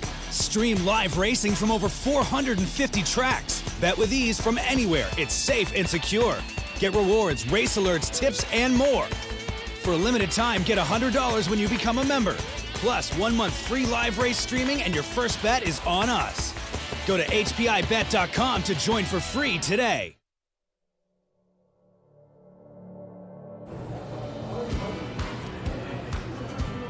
There's a look at the track lighting here at beautiful Woodbine Mohawk Park. And we are under very nice weather conditions once again this evening. It's SBOA final night. We've had the Philly Trotters. They put on a great show for us earlier tonight. And we cap it off with the Philly Pacers next. Excellent field of 10. And last year's champion, Alicorn, is back. And she's one that never really did reach the form that we saw from her last season. You know, the Connections would love to get a stakes victory under their belt here late, their last chance to do so here locally. Yeah, that's a real good point that you bring up, considering the year probably hasn't gone quite the way that they would have envisioned after that award-winning campaign as a 2-year-old. But I think essentially what it was, she was just ahead of everyone, and the other fillies caught up. She really didn't get a whole lot bigger. She always kind of stood out as a 2-year-old because she didn't have that big size to her. And this year, though, you know, no matter what, despite the fact that she hasn't had the year they would have expected, she's banked $136,000. And it's that old saying, right? It's what have you done for me lately? And if she can finish off the season with a big win here in the SBOA, I think they'll take that and look ahead. And here, I think, like we saw in the trot final earlier, the public are going to focus probably on 2, 3, maybe 4 horses in here, but it also has the complexion of a race where someone could jump up and surprise. It could, and I think that this is similar to the trotting filly division, maybe not as much as the trotting fillies all season long were a little more unpredictable, but this group of 3-year-old pacing fillies all season long has been very deep. There's a lot of talent in here, and we're looking at a field where a lot of these fillies have just slugged it out all season. It's been a long season for them, and here we are in mid-November. They've got one last clash, and I think this is a race that should be a good shootout. A horse like Karma Sealster, who came through in her elimination last week, she's one that's just been knocking on the door all season long. That was just her second win in 14 tries, but every single week when she goes out there, you know she's fully capable of coming up with a victory. I think that just shows you how much quality there's been in this division this season. So there's a look at the current odds. Let's give you another look at the field page here, and we'll see how they're going to line up on the starting gate tonight. Laura's Love from post 1 sits at 9-2. Your even money favorite right now is Rose Run Victory out in post position number 4, and appears to be peaking for this. She was a winner 2 back, followed up with a scorching final quarter to win her elimination a week ago, and nice starting spot for her tonight for Team Hensley. Karma Sealster is just next door. So speaking of the replays from a week ago, let's take a look back and show you those and see how these fillies arrived here. Point. Rose Run Vantage leads the way. Solid first half tempo despite no pressure. She's rolled them to the half in 54-4. And it's Rose Run Vantage going into that final turn. She's on a lead of just over a length. Karma Sealster second, Better Lady third. So Delightful 2 lengths back into fourth. Fifth inside to Mock My Kiss. Laura's Love is back there from in sixth. Trailing seventh is Sound Idea. 3/4 bound. And Rose Run Vantage looks good up front. She's on a lead of a length and a half. And she's by 3/4 in 1:22-3. That was a 27-4 third quarter into the stretch. On that lead, Rose Run Vantage. Karma Sealster from second. Better Lady popping out third. Laura's Love is onto the scene late as she drives up fourth on the far outside, and she too is steamrolling. Those hot fractions catching up to Rose Run Vantage now as she shriveled up here in deep stretch. Coming to her is Karma Sealster. Karma Sealster pops the pocket and will win. It's Karma Sealster holding off the favorite Laura's Love. Then it was Rose Run Vantage third. Fourth, 15 at the rail as they track past the half. There is Free Flying Ticket, 55-4 down to the half. To the final turn they go. Beach Sports leads the way, a length and a half better than Queso Rieno. Third inside to All Day Sunshine. She stays in. Outside fourth drives Preeminence. Alicorn advancing up on that cover. Then it's Free Flying Ticket and trailing Rose Run Victory. 3/4 bound in Beach Sports. Still on top, just over a length in front. Queso Rieno right there off that beautiful pocket trip to 3/4 in 1:24, 28-1 third. They're off the turn and into the stretch, and the one to track down is Beach Sports, the upset-minded Beach Sports with a tactical advantage coming into the final eighth of the mile. Queso Rieno from in second. Backfield comes to life. Check out Rose Run Victory. She's flying. Rose Run Victory on the grandstand side for Hensley. Last going into the turn, first to the line. It's Rose Run Victory by 2 lengths. An impressive score from the backfield. So that was last week, Mark. Who really caught your eye from those eliminations? Oh, Rose Run Victory, no doubt about it. 26-3 home, sweeps the field from last to first, as Ken Middleton mentioned. And for Rose Run Victory, a recent purchase by Ron Burke and Connections, and she's made 2 starts since that purchase. She's got 2 wins, looking to go 3 for 3, and the Hensleys and the Burkes have had a good relationship all season long. So the SBOA Stakes we mentioned started back in 1999, so celebrating just over 20 years of existence. And Odie's Fame, she won the first pacing event for Dave Wall in 1:52 back in 1999. And you know, there's only been a handful since then that have gone faster, and that speaks to the greatness of that pacing filly. The stakes record from 2009, shacked up 149-4, the only sub-150 winner in the history of the SBOA Stakes. There's a look at number 1, Laura's Love. John Pentland co-owns and trains. What a ride she has given him this season. And we took a trip down to the Dorchester Training Center last week to find out more about this top pacing filly. Hi, I'm John Pentland. I'm stabled at Dorchester Downs and I train Laura's Love. fourth on the far outside, and she too is steamrolling. Those hot fractions catching up to Rose Run Vantage now as she's shriveled up here in deep stretch. Coming to her is Karma Seelster. Karma Seelster pops the pocket and will win. It's Karma Seelster holding off the favorite Laura's Love. Laura showed a lot training down last year, but she's a filly that came with long pasterns, and she started getting off in her front ankles a little bit. So it was an easy decision. I owned her myself. It was easy to make the decision to turn her out. I knew she was a really fast filly, but yeah, she exceeded my expectations. She's not the best gaited horse I ever had, but she's real gritty.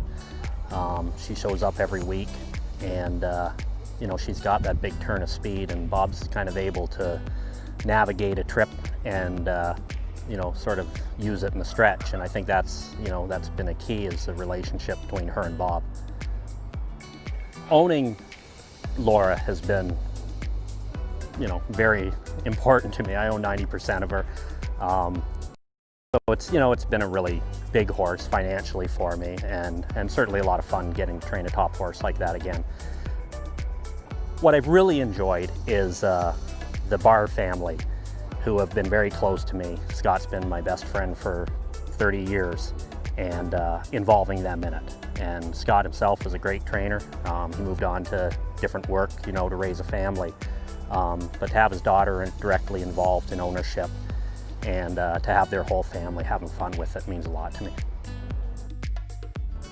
She's not gated like Powerful Chris. She isn't as talented as Luck of Michelle. Laura has talent in different ways. She is as fast as any of those horses for a piece.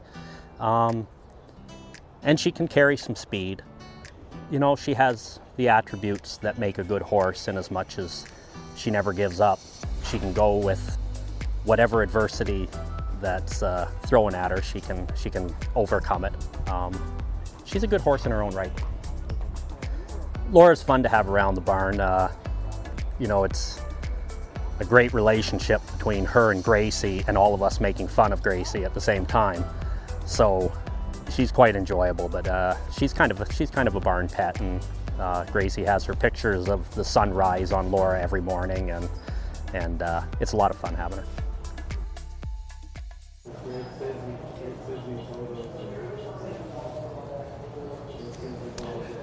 There's a look at the daughter of Better Than Cheddar, Laura's Love.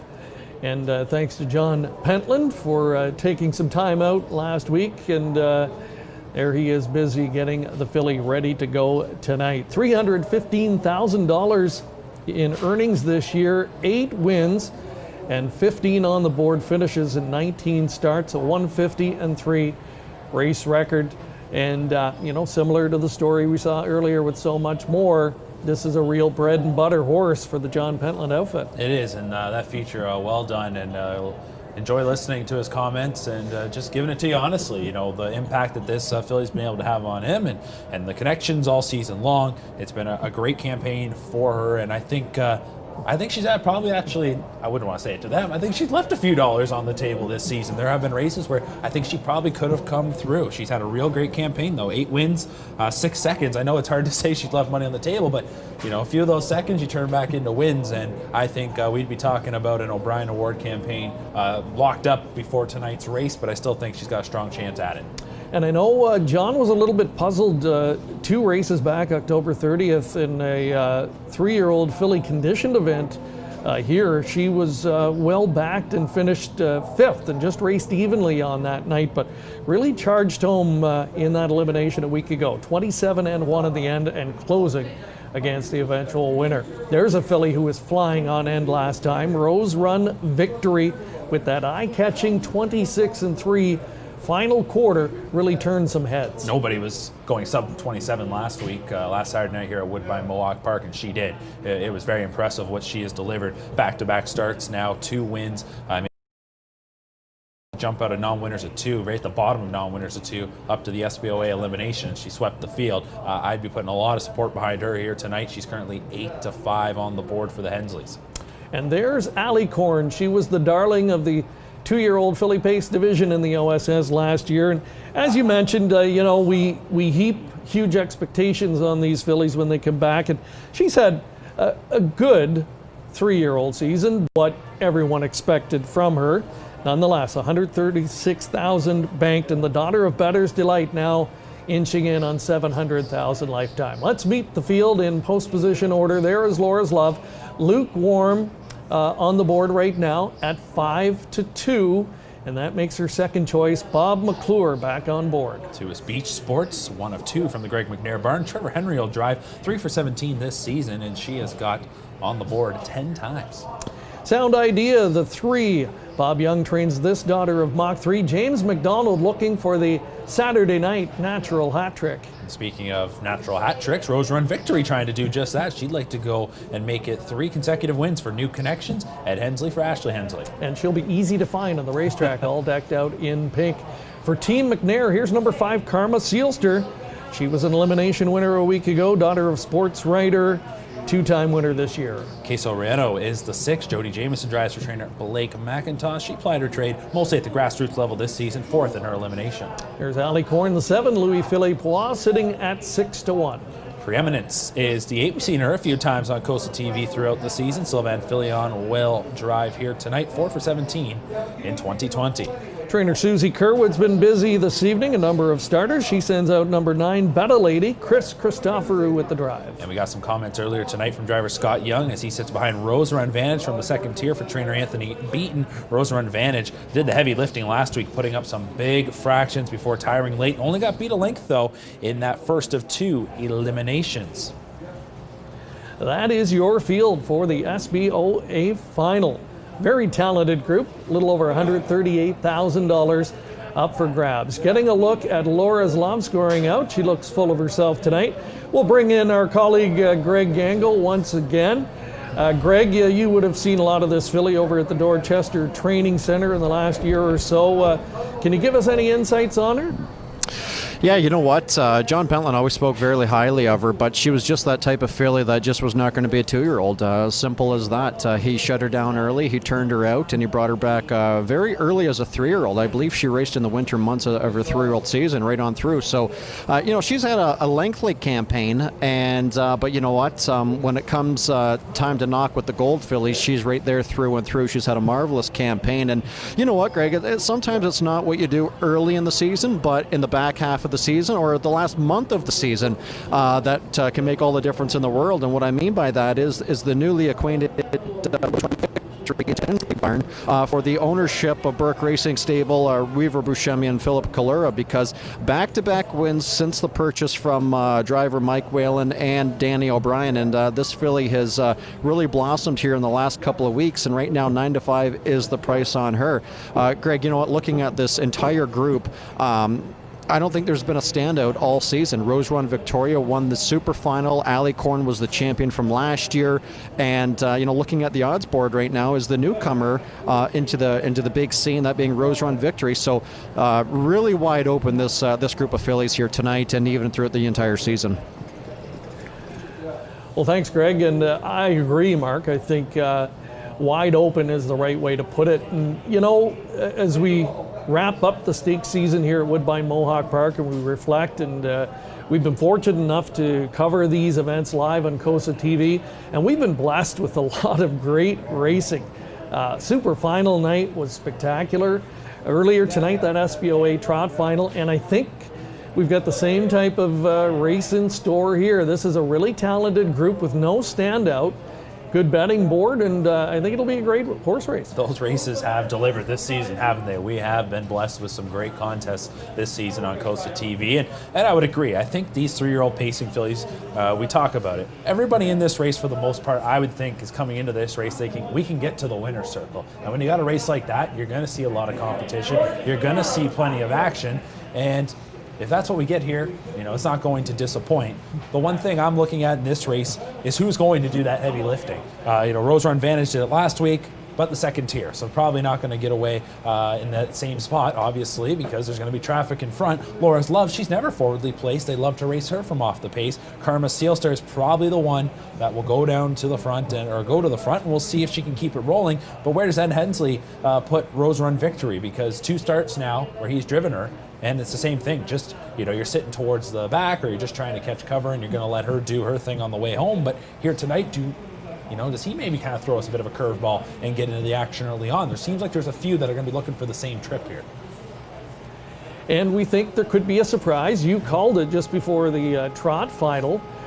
So if it's going to be the case in here, who do you think it would be? I think, you know, Rose Run Vantage, the 10. I could see this one bouncing right back tonight with what I think is going to be, you know, forced into a change of tactics tonight, coming from off the pace rather than chopping out the fractions. Who do you think could surprise? Beach Sports, the 2. That's who I'm going to look at to maybe pull the upset if I got to find somebody or want to go price shopping here. Trevor Henry will drive. Of course, Doug McNair would typically drive, but his father, Greg McNair, has 2 in the final. So Doug sticks with Karma Sealster, who has earned over $200,000 this year. But Beach Sports, I think, quietly has had a real strong campaign, making $126,000. She's 3 for 17. She's been in a lot of the same dances as all these fillies, racing in the Golds, racing in the Simcoe, where she had a 3rd. And maybe tonight could be her night to finally get one on the big stage. You know, I think it could be her chance to come through. She's got a great post position, and Trevor Henry, if you're going to pick up someone to take the lines in a race like this, it doesn't get much better than that. And it's a really good betting board here. The money has been pretty well spread out, but number 4, Rose Run Victory, is holding as the bettor's choice right now at 9-5. Laura's Love opened up around that 5-2 mark and has stayed there throughout the wagering cycle. Karma Sealster, who was the other elimination winner from a week ago, and getting solid tote support right now to the tune of 3-1. So those are the 3 getting the bulk of the attention. Will we see something similar to what we saw earlier with the Philly Trotters? Well, we've got the Philly Pacers coming up here next, starting 8 rolling in our finale tonight. And one more time, let's head upstairs to join Ken Middleton. For Rose Run Victory, who's reeled off back-to-back wins, including last week's elimination score. She launched home at 26-3. Terrific back half numbers for her, en route to that 152 triumph for Team Hensley. We'll see if Rose Run Victory can do it again. She's the 8-5 choice. 5-2 on the 5, Karma Sealster, also an elim winner last week. 5-2 in the rail horse, Laura's Love, beaten favorite last week, but a solid second. The gate picks up speed. It's the 7th race. SBOA final. They're off and pacing. Karma Sealster blasting off the gate again as McNair chases her out to grab the early lead. Laura's Love is going to study her from the pocket spot in second. From the second tier, Rose Run Vantage 3rd now. Dropped over 4th, Beach Sports about to be 5th, as driving on is Rose Run Victory for Hensley. Further back to be along at the inside from in 6th now. Sound Idea dropped in 7th, Alicorn. Then Queso Reno, Preeminence next to last. Battle Lady trailing 27-2 the opening quarter. So Karma Sealster is about to get covered up again, but this time it'll be Rose Run Victory to supply her with the cover. Rose Run Victory tries it on the front end tonight for Hensley. She leads them up to 3/8. Karma Sealster rides pocket. Laura's Love is 3rd. 4th inside to Rose Run Vantage. Beach Sports the 5th one back. Sound Idea starts to tip an edge from in 6th now, trying to fish out cover. Henry's trying to do the same. He's half in there with Beach Sports and half out now. Beach Sports commits to the outside, but they're waiting on somebody in front of them. Rose Run Vantage is on the move, and McClure pulls first up now with Laura's Love. 56-3 that first half. Second panel 29-1, and it's Rose Run Victory to the final turn. Laura's Love on the outside, chipping away, rated first over into second. Pocket sitting Karma Sealster 3rd. Golden cover for Rose Run Vantage into 4th now. Trapped in 5th, Sound Idea. 6th outside, Beach Sports. Queso Reno, Alicorn. Final 2, Preeminence and Betta Lady. They're up to 3/4. Right now, Rose Run Victory totally in charge. She's off 3/4 in 1:26, and it's Rose Run Victory coming into the stretch. Under attack, Laura's Love is coming to her now. Karma Sealster gets the inside lane late as Rose Run Victory could not fend off Laura's Love. Karma Sealster scooting up the cones as the rail opens up. Here's Rose Run Vantage on the outside. Karma Sealster, Laura's Love, and Rose Run Vantage. Karma Sealster at the inside to win the SBOA final in 1:53. Another excellent finish there, and it is tight at the end. Karma Sealster on the inside for Team McNair, trying to hold off a hard-charging Rose Run Vantage. And the switch in approach tonight for that filly may have worked. I'm not sure. It looked like Karma Seelster narrowly hung on. Mark, how did you call it? Well, there it is. I don't have to tell you, but we'll go with the words of our track announcer, Ken Middleton. He had it as Karma Seelster at the inside, and that is who will get the crown here in this SBOA final. Blasted off the wings of the gate, as we've seen many, many times, and gets covered up when Rose Run Victory and Ed Hensley decided to switch up tactics like we thought he might, and he started chopping it out on the front, and the rail's going to come through here for Karma Seelster. Rose Run Vantage, though, a real game performance, and she went off at a real juicy price as well. So if you got this exacta, you'll be very happy. And Laura's Love, also Bob McClure changing things up a bit here, and she's right there. She'll add a third place finish to her resume. Yeah, it was really interesting. The half flashing up in 56 and 3. And then Rose Run Victory getting that 29 and 2/3 quarter. McClure opting to just kind of idle up and not use his filly until the final quarter. And, you know, she raced well. She's able to overhaul the pace setter, but could not fend off both Karma Seelster and Rose Run Vantage. And Rose Run Vantage, you know, covered up and slipped out late and just missing. But full marks to Karma Seelster. Really, her tactical speed has been such a great weapon for her all season long. Yeah, it has. You go back to her 2-year-old campaign where she won 4 of 11. She made over $262,000. She won the Battle of the Bell. She had a terrific rookie campaign, one that just ended up being overshadowed by Alicorn. And this season, she's always been in the hunt. She's always been in the mix. Another season over 200 grand banked. And here tonight, she's going to cap off the season in style with that big, big victory in the SBOA. That's great for the connections. They'll love that one. And they've always known that she could get it done, and she does it here on November 14th. It was a long season, but worth it all, I'm sure, to see her get the victory here tonight. Another stakes winning credit this season for Sports Writer. It wasn't that long, or it seems like not that long ago, you and I were here doing the baby races, and we were talking a lot about Sports Writer then, and we thought, you know, he's seemed to be having a bounce back couple of years. He's always been a top player in the OSS program, but I think he's really stepped up in the last couple of years, and not only a factor here, but you know, starting to see a little more of his offspring on the Grand Circuit as well. Yeah, that is definitely the case, and one of the shining stars here in Ontario, and he's got a great filly here that she's able to come through. And again, when you look at his roster and what they've been able to do, Karma Seelster is going to be right up near the top, and she goes over $500,000 now in career earnings with the win tonight. So she gets it done. Rose Run Vantage at 30-1. Second, Laura's Love and Rose Run Victory round out your top 4. There's a look at the winning filly, joined in the Winback Farm Winners Enclosure here at Woodbine Mohawk Park. And yeah, kind of quietly put together another excellent season that will bump her earnings this year to around the $270,000 mark.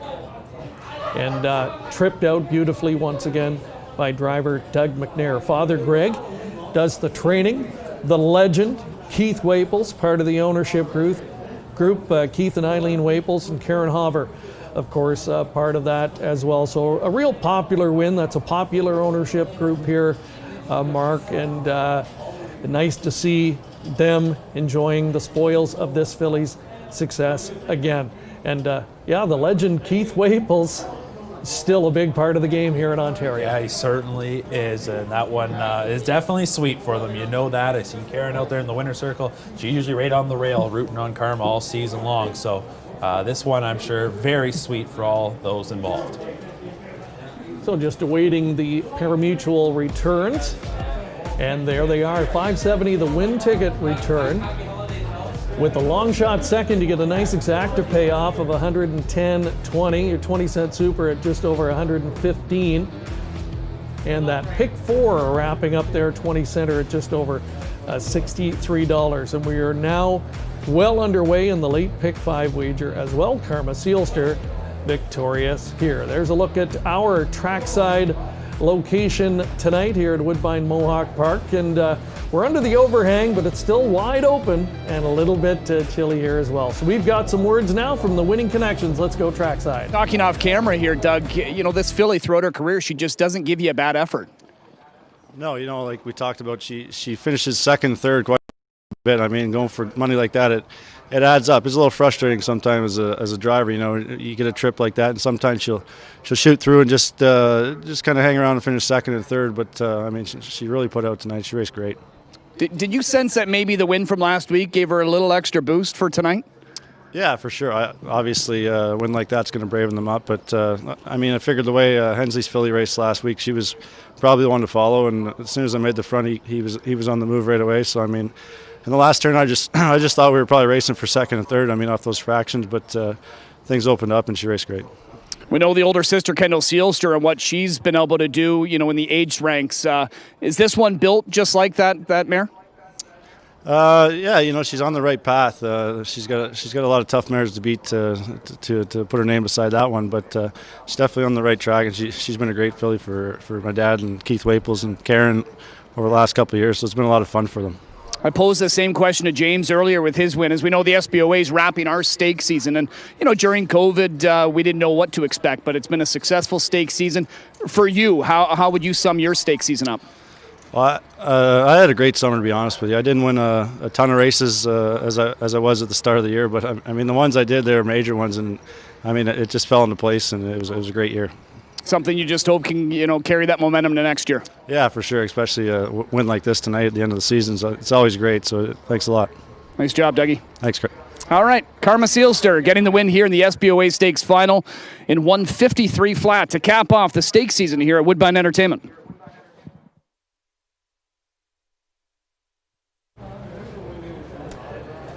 Well, congratulations again to the Winning Connections. And yeah, kind of bittersweet. The stakes season has already come to a close. It's been strange. It's been like the longest year ever with the COVID situation, but yet it's flown by when you think about it. I guess that's it. What do they say? Time flies when you're having fun, and I think the stakes season is as fun as it gets here in our sport, and it was a blast. And I think the one thing that really stood out was when we got back to racing here at Woodbine Mohawk Park and in the province of Ontario back at the start of June, we really didn't get to those major events like we typically would, because the Pepsi North America Cup usually mid-June, and then it just leads to months and months of fantastic racing at the highest level. Instead, it was the end of August where we really kicked things off, and that stretch that we had there, like 7 or 8 weeks, that was incredible. And then here tonight, a couple of dandy races to cap off the stakes season. So to your point, it's been a long year, a fast year, and everything in between. It's been 2020. That's it might be its own verb here soon. It's 2020. Exactly, and that wraps up the stakes schedule for Woodbine Mohawk Park.